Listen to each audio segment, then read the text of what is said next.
Yo, this chapter was an info dump. There was so much information that Elf and Sarah had to basically just exposit to our characters to just get them caught up. So I'll try to lay the knowledge down just so that, you'll understand, and if I end up missing something, let me know so that I'll also understand.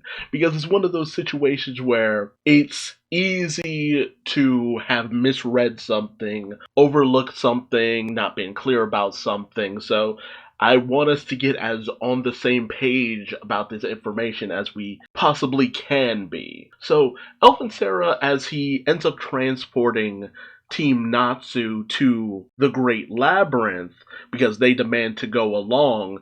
They have a score to settle with Diablos. Diablos is a bunch of troublemakers. They just want to deal with these guys. But Elf and Sarah clarifies, and this is something that a lot of fairy tale fans were just like, oh, well, there's a sixth dragon. Why are they called the five dragons? Yeah, five of the six dragons, blah, blah, blah. Yeah, I can understand where people were coming from.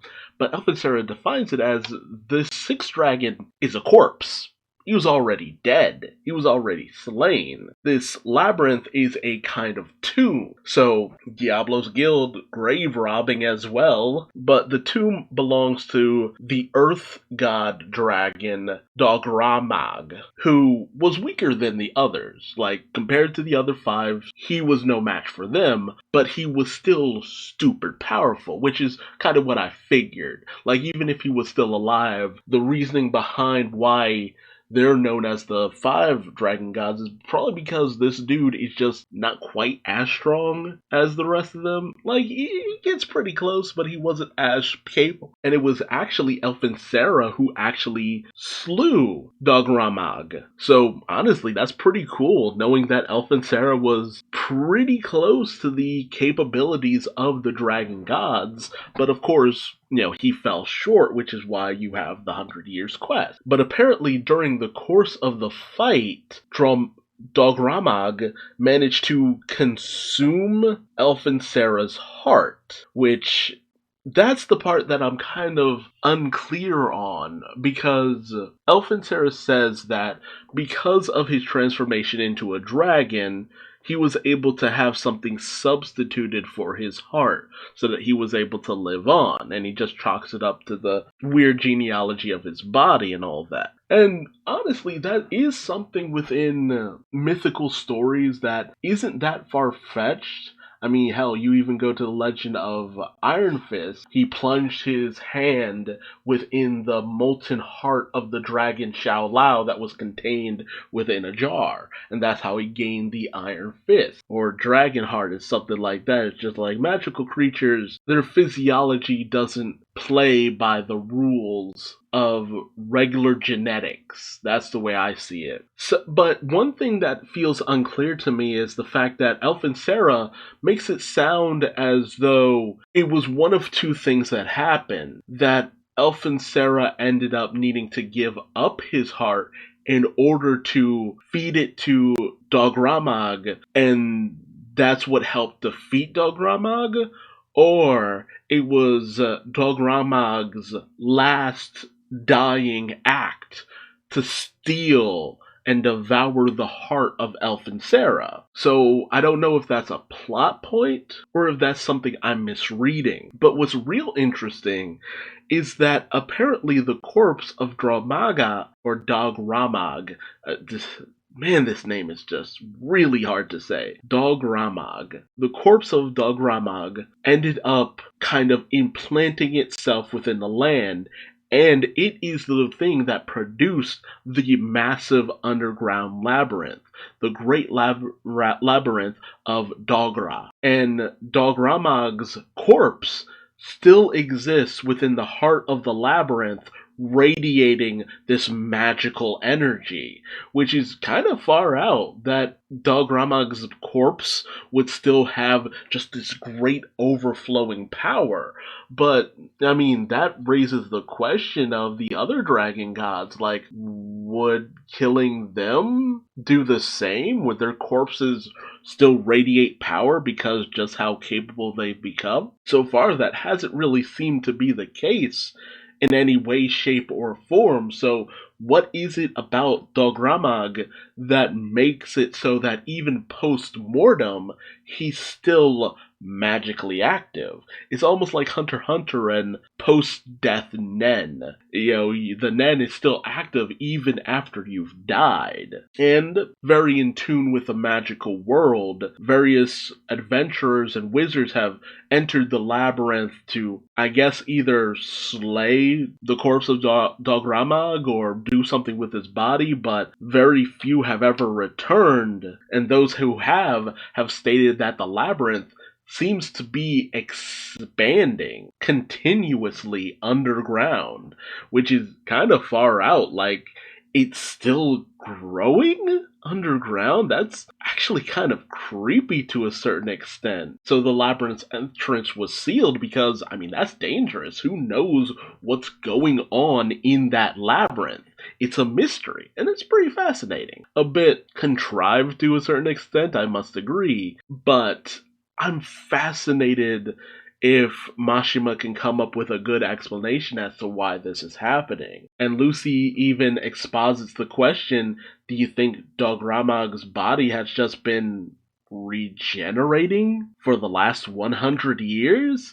Because, I mean, it's radiating power. Why not? Why create the labyrinth otherwise? It's an interesting mystery, and I'm interested to find out. But it makes a lot of sense why the Diablos Guild would go after this, as, I mean, his corpse still is emanating a lot of power, so it could be a great boost to the Diablos Guild. However, there's another side to the problem with them eating the corpse of Dogramag, and that's Elfin Sarah's heart. And that's the kind of wonky part to me, because it's just like, well, that's mighty convenient that happened, but whatever. Apparently, Dogramag was never able to digest Elfin Sarah's heart, so I guess it's just sitting in his corpse belly or whatever. Or maybe it's also just living on within Dogramag's magical weird regeneration labyrinth.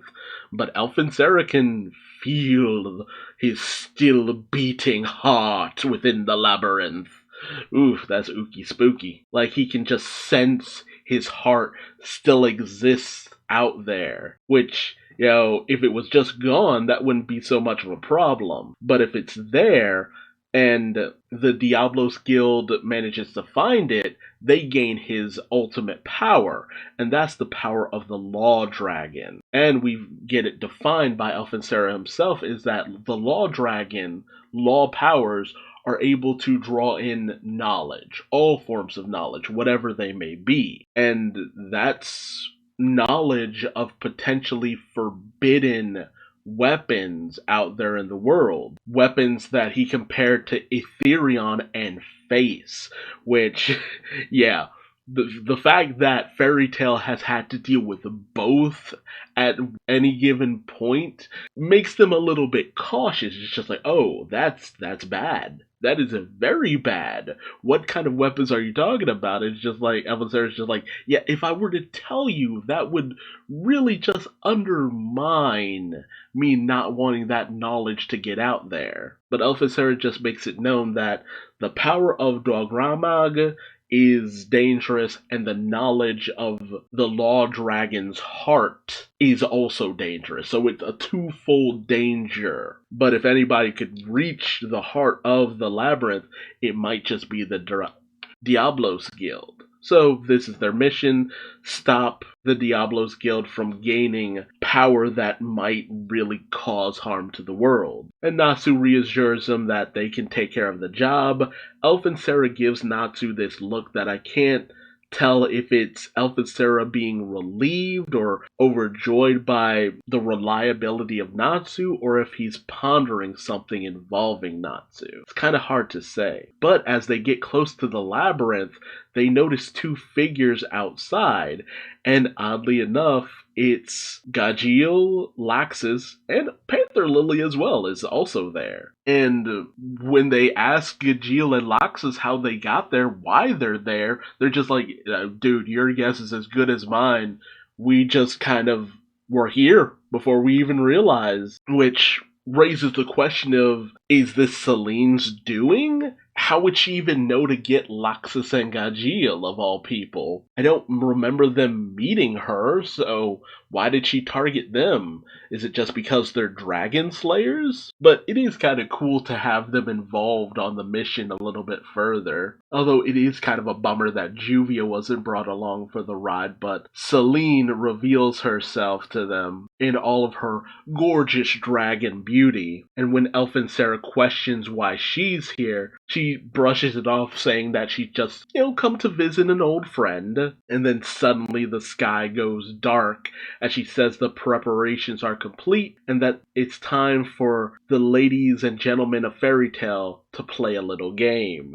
So I have to say, I continue to love Celine as a villain. She's just in it for all the fun. She wants all the smoke. She's just looking to have a good time, play with some mortals left, right, and center.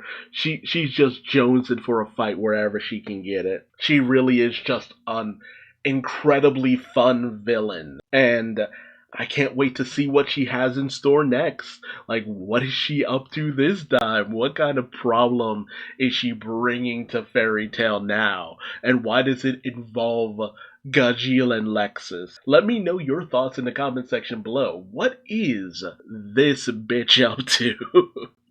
What is she up to now? But either way, it's going to be fun. What do you think about Dograbag? Why do you think his body is regenerating? Does he have a hidden power that exists after death? Or is it just that his corpse just has power behind it? So thoughts and theories in the comment section below. If you like this video, please like, comment, subscribe, and hit the bell icon for notifications. And until next time, I've been Duuz-Diz-Din, and I will see you later. Bye-bye.